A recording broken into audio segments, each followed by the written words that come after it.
The Pain of Duality. Written by Resident Sunshine. Read to you by Evie is Evil. Chapter 3. Summary. Tim does some research into this place to try and find a way home. Red meets a very annoying asshole who he is at least going to exploit for a little bit of money. Author's notes. This is the last chapter I have written out, so next update will be in a hot second. You're getting it early because I'm going on a mini vacation this weekend, so I won't be available to post it then. Content warning in the end notes, which I'm going to read right now. Content warnings for this chapter. Tim has some very unsavory views, wordings, and phrasings throughout in regards to DID and mental health. This is because he is unaware and thus doesn't know proper phrasing yet. He will get better with it as he discovers himself and his headmates. There are also a few unsavory remarks in regard to mental health in general. This is because it's Tim, and let's be honest, none of the bats have ever touched a therapist with a 10-foot pole. He will get better, just know that none of these are accurate views, and you are valid, you are important, and you should definitely take care of your mental health. Don't be like Tim, be better. And without further ado, on to Chapter 3. Tim skid to a halt as he neared the large building. He picked up his board and slowed down, observing the bustle of the city. He spotted a couple buses offloading. Perfect. He stashed the skateboard behind a dumpster before slipping around the crowd. They looked like high schoolers, and there wasn't an obvious dress code. He just had to hope his ability to blend in was good enough to slip in with them. Then he could separate off and try and hack into the building database to see if it was even possible they could help him. He thought he was doing good at least, even if he dropped out of school over a year ago. None of the teachers did a double take, and the board intern that was giving them a rundown of rules popped one of the paper green bracelets on his wrist, just as they did to all the other students. He did clock one of the students that kept looking over, but he hoped he stayed there with his two friends. Kid looked rough. Maybe he could gaslight him if it came to it. He learned from the best after all. Bruce was a master at manipulating others. He learned that firsthand on a multitude of occasions, and he had learned each time. A cherished gift from his father figure that he would hold close and pull from if needed. The group started to move in, and Tim followed the flow, ducking his head down as he took advantage of his slightly shorter than average height. He didn't see the kid that kept staring at him, so he let his guard down ever so slightly, still aware, but allowing himself to relax into the crowd. Once inside, he made his way to the outskirts of the crowd, trying to slip away slowly, trying to disappear into the shadows. He was almost there when suddenly a girl popped up in front of him, arm blocking his path. "Who are you?" Her voice casual, but threatening. Disinterested, yet so very there. He looked up at the rather tall girl, with her curly dark brown hair and darker skin, mentally making a note of her face. She's one of the ones by the kid who kept staring at him. "What do you mean? We've been in the same class all year." Tim kept his heart even, voice flat, and eyes held on hers. "Bullshit. I've never seen you before. What are you doing sneaking in here, Trying to scope us out? Threatening the asshole owners? I mean, I don't really care, but don't lie to me." "I know I'm mostly online now, but this is a little over the top for you. Don't you remember? We were in organic chem together. I sat 3 seats to your left and forward 1 row. Based off her attitude, he assumed she was a back-of-the-class kind of girl. He hoped he didn't have it wrong. That was an integral part of his lie, after all. "That was last year. I don't remember seeing you." She dropped her hand to her hip instead of trapping him in. "I just told you I'm mostly online now. I had some personal issues, but as an online student, they still invite us on field trips. Something about trying to integrate us." He waved his hand, trying to match her casual attitude. She narrowed her eyes at him. "Then you won't mind me asking the teacher to verify?" "Of course not. Go right ahead. But also the group is leaving, and I would quite like to join them. I'm hoping to score an internship here this summer, then hopefully a job." He was going to call her bluff. Besides, if she did go to the teacher, he could disappear by the time she was gone. She watched him a moment more before finally relaxing, though he did not miss how her eyes still lingered. Fine, but I'm watching. She moved her fingers between her eyes and him before going back over to her friend group, where the one with brown hair had his face burrowed into his palms before giving her arm a gentle smack in a low conversation. The slightly heavier set one in the group looked over at him, offered a small smile and wave before guiding the other two away. Tim let out a small puff of air. He would have to work quickly to avoid her again, or anyone in that small group. It wasn't long before he found a break and slipped off, keeping his feet light and his body language casual as he slipped off to the bathroom. Or that was the excuse he was going to use. He needed to access the building's networks with limited resources.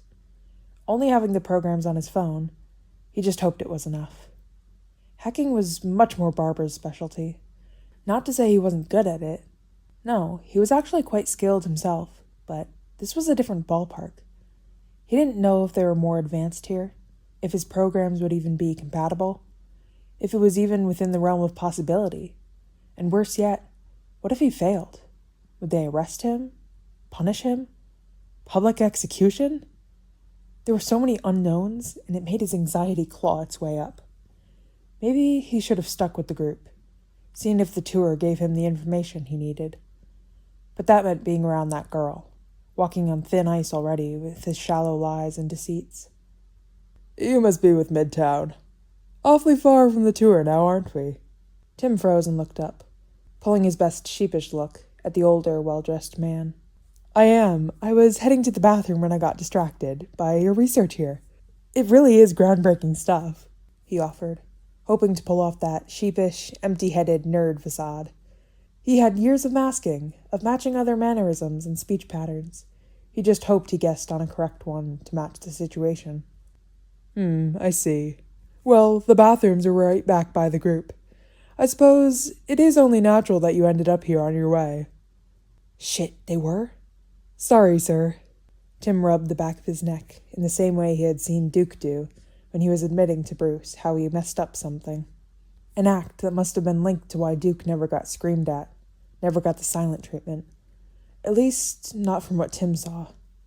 Maybe there was something else that made the other teen different from him. Something that made Bruce more understanding to him. Maybe it was being a meta in a city where that was basically unheard of. Maybe Bruce just liked Duke more. Enough to give him actual gifts for his birthday, rather than a puzzle to solve. Nope. Later Tim problem to worry about his crumbling family dynamics. Remember, he had to get home. They surely would be ripping apart Gotham at this point looking for him, right? You sure about that? You think they look at you and truly miss you? Maybe he did need more sleep if he was hallucinating again. Maybe he needed to be back on some medication, with how often it has been happening lately. I'm just trying to protect you. Sure, Tim grumbled under his breath. At least they weren't visual.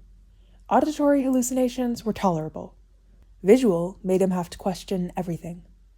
Though he was pretty sure he slept last night. He didn't remember waking up, but surely he got at least a good few hours in. What was that? Oh, right, the guy he was talking to. Sorry, sir, I'll just head back now. I was just distracted by your groundbreaking research into chemical engineering. I mean, leading edge, seriously cool stuff going on here, especially the chemical engineering. With the rate you are advancing, I wouldn't have to worry about ever getting sick again. Tim could bullshit. He had a near photographic memory full of little bits he picked up, and he used that to his advantage here. Animated walking around as he talked about some of the more intense chemical makeups and formulas the company was using. Pulling from his own knowledge, though, it did concern him that some of the formulas were looking just a tad too familiar. They had to be different, though.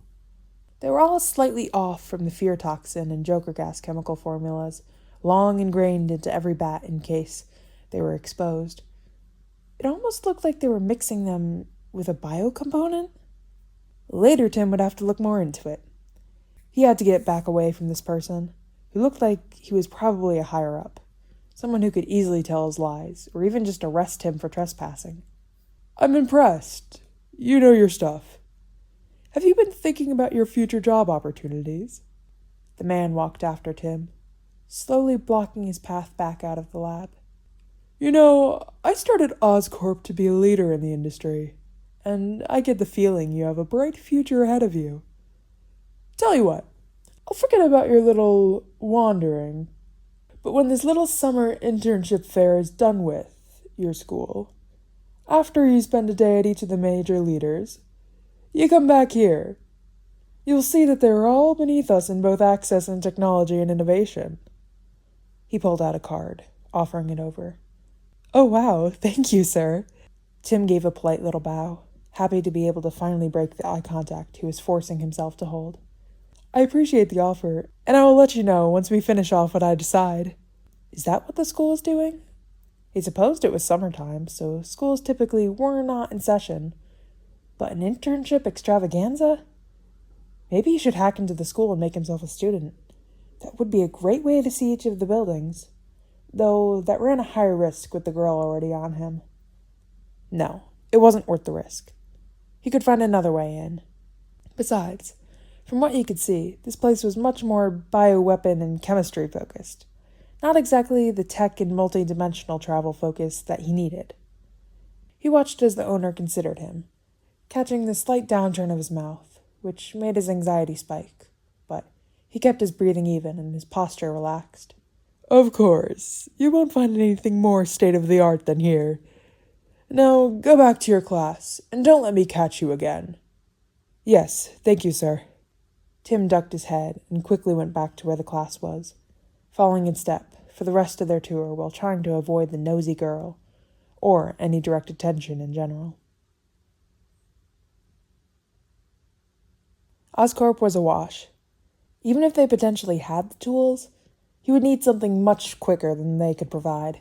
Now that it was nearing dusk, he opted to grab some food to eat before going to take more pictures. Sunset and early night were prime hero hours. He just hoped he could catch some.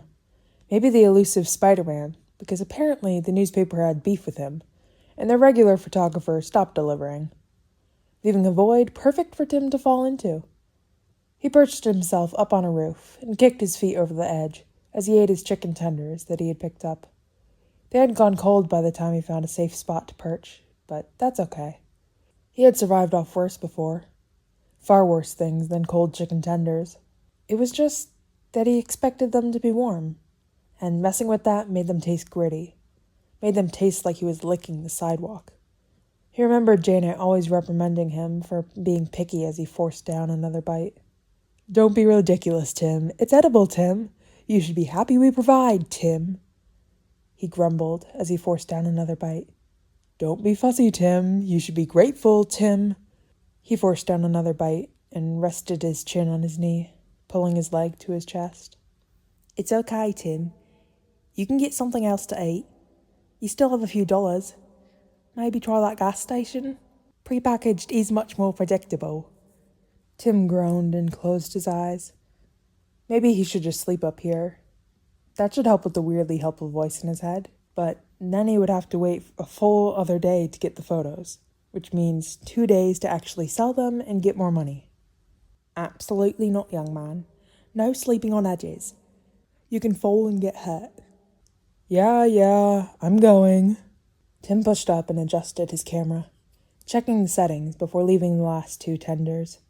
Some wildlife could at least enjoy them. He had a mission, after all. And with the cost of living here, it was growing more dire. Tim stuck to his high perches and tried to catch any hero-like movement. He let his eyes flick over the alleyways down below occasionally, just in case there was someone in need. Well, in Gotham, most people tended to hide away at night, when not up to anything. It seemed here the city never slept. The streets were less busy, but still teeming with life. He got a few photos of some guy in a white cloak, framing him with the rising moon and the city skyline making it look like he glowed. He didn't know any of the heroes here, but the photo was so nice, he hoped it would at least catch him a good penny. He would also use it to start his notes of the local hero affiliations, something to keep his mind active. He tore his eyes away as he heard a commotion from down below. Some guy with a gas mask monologuing to a group of scared, most likely homeless, based on appearance, individuals. The guy wore a jacket, with a little Oscorp logo embroidered onto the chest. If it was someone with access to chemicals, this probably wasn't good. He didn't even have a mask to filter whatever they were cooking up, but he couldn't stand around and do nothing. He was a hero. He was Red Robin, and he needed to help. Even if this wasn't his universe, his Gotham, his anything. He stood up, ignoring how fuzzy the movement made him feel. Maybe he should have eaten more. Red forced himself to front quickly, a wide smile pulling his face as he cracked his knuckles. He had a lot of frustration to vent out, and this would be the perfect opportunity. Besides, he could actually figure out what this asshole was threatening others with. Figure out what was in the vial he was holding. A test more likely than not, but that was fine. Red could deal with him after he asked his questions. For now, more beating. He positioned himself and dropped down, tucking and rolling on impact to lessen his own injuries. "Hey, asshole!" he called out as the man turned around. "Oh, goody, more target practice. Oh, I've been itching to see what I can do, and you just gave me a bigger pull." "Fucking crazy bastard," Red growled as he jumped off the wall to divert the guy's attention, swinging a strong-legged kick at his skull. "Get out of here," he turned to the two others. They looked to be around Tim's age. Not quite children, but not adults either. It made anger flare up, that he used to swiftly punch the guy again, knocking the gun from his hands before he could even flick the safety off. "Preying on goddamn children?" Red itched to do more, but he had to get some answers. He positioned himself to sit on the guy's chest, pinning his wrists with his feet and enough pressure to make his hands go numb. "What the hell are you testing?" "Oh, I can show you. Oh, it's quite marvelous. It will even bring the Avengers to their knees." The guy tried to squirm, before seeming to think of something. He bucked his hips up, almost dislodging Red, just out of the unexpected motion, before a green gas filled the area. Red jumped back, but it was too late. Whatever he used had doused him, and the asshole had a mask. He grabbed them by the collar, forcing them back into the concrete with a sickening crack. The gas was already dissipating, and Red didn't feel different, but that meant nothing. It could be a slow-acting poison, or a bioweapon. Tim could be dying because this asshole decided he wanted to play big bad villain. "What did you use?" It should be working." He slammed them off the ground again, ignoring the burst of blood from their skull. "What was in that?" It's supposed to attack." And the guy got cut off as a burst of red sprayed out from where his head used to be. A swipe of a katana, drawing Red's eyes back up, rising with his anger. He swiftly pushed himself off the corpse, balling his fists up as he took in the guy in red and black. Red leveled the other vigilante? Villain? With his best bat glare. Trademark. The person possibly had more guns than Jason did, strapped around him, and the two sharp katanas he used to just decapitate the person he was trying to interrogate. "I wasn't done with him," he pushed out between gritted teeth, anger bubbling up. "Sorry, baby bird, couldn't have you tainted those hands with filth," the odd person said as he strapped and sheathed the katanas. "Don't call me that," Red hissed out, tightening his grip on his own weapons. "I have killed before. His blood wouldn't have tainted anything. Now who are you?" he demanded as the other person seemed to stare off a moment before bouncing an outstretched hand. "Name's Pool. Deadpool. Nice to finally meet one of the newest additions to this universe. I keep getting teased by Peter with promises to meet Jason, but Tony, you might know him as Iron Man, or maybe asshole billionaire number 1. Regardless, thinks I'm a bad influence and didn't want me around the tower. Or maybe the author kept forgetting about adding me in and didn't want it to feel forced." He shrugged and dropped the hand back to his side as he realized Red wasn't going to take it. "Smart kid. Probably didn't want to touch you." Oh, shush. Wade wasn't going to let his fun little voices ruin his moment to shine. After all, who knows how often he will be added now that there is a whole new cast of characters. Maybe he could weasel his way in more now that there is less of an overarching villain plot going on. Wait, did we get to that plot point yet? Wade thought aloud before dragging his attention back to the individual who still very much so looked like he was going to kill him. Deadpool? Seriously? How fucking unoriginal. You're just a Deathstroke ripoff. Or wait, was it Red Tool? Yeah, had some dumbass saw blades? You're basically the same.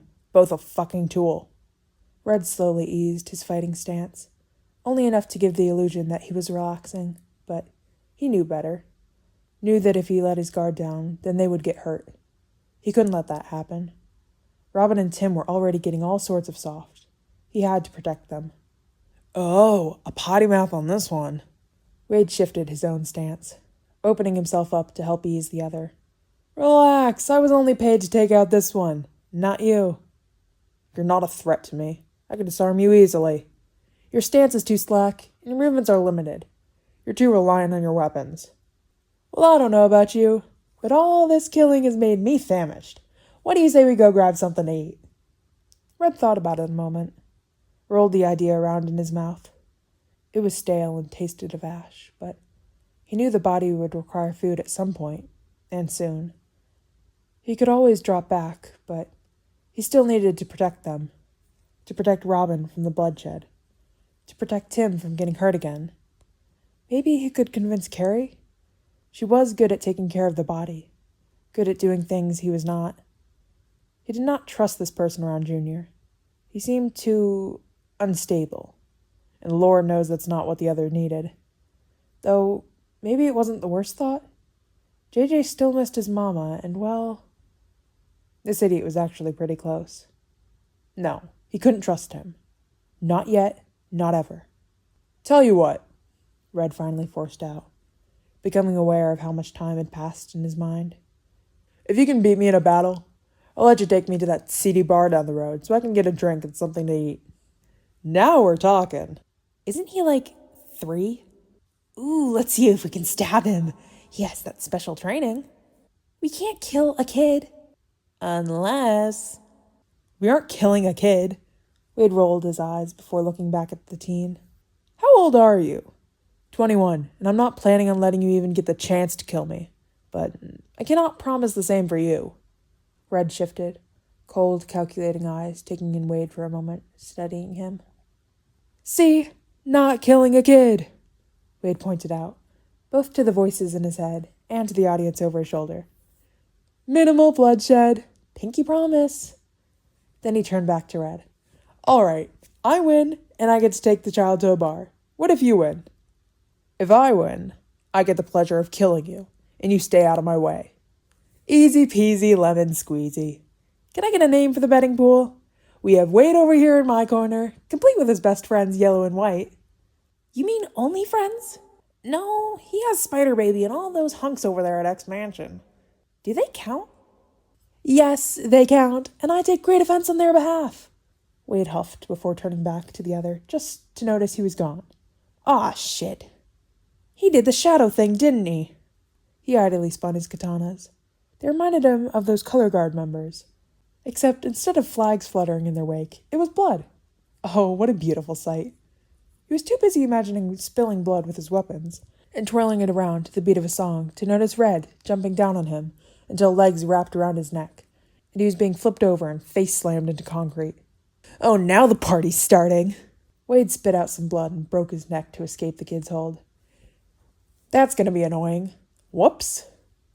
He shrugged and lifted his head back up manually with one hand, while the other positioned his blade at Red.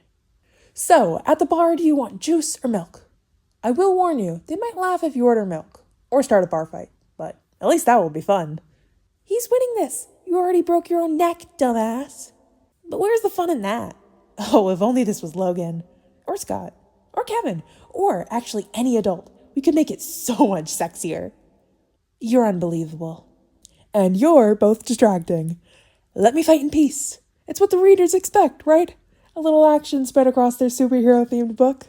Wade rolled his eyes before looking back up at Red, who was giving him a weird look. Oh, I forgot. You can't hear them too. Don't worry. I tried the whole patch hospital thing. Ain't no getting rid of them. Wade shrugged slightly. What the hell are you on about? You're giving me a headache. Red leaned back on his heels, crossing his arms over his chest. Why did you kill him? He jerked his head to the dead body. Oh, I had a hit out on him. Apparently, he has been smuggling something from his boss. I don't really question it. Just part of the job. From Oscorp, right? Classified. You're atrocious. But lovable? Nope, just a headache. I was trying to figure out what he was doing with those bioweapons, but it doesn't matter now, I suppose. Red was bored and annoyed. He didn't have weapons to truly kill the mercenary. He would have to fix that later. Even if it was something that could be used for less violent acts, Red would at least appreciate that. New deal.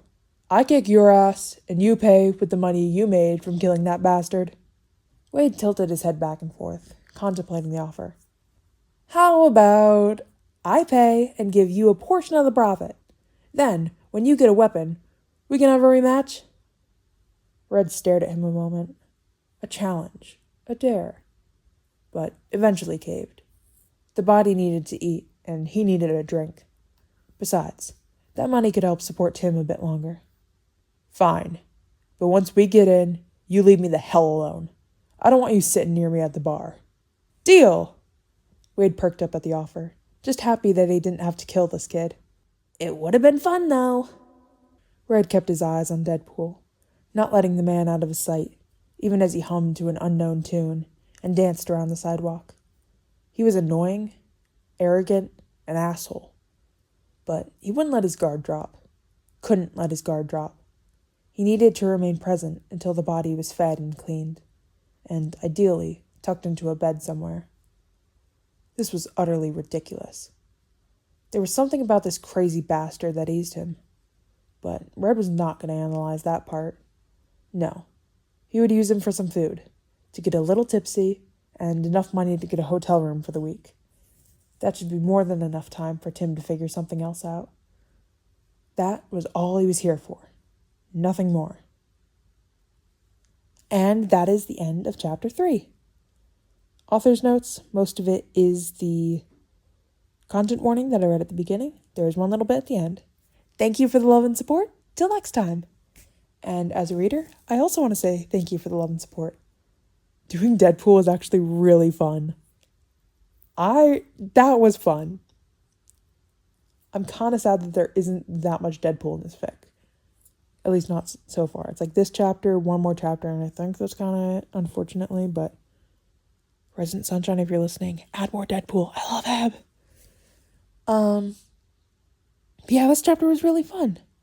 And I'm going to say thanks for listening. Bye.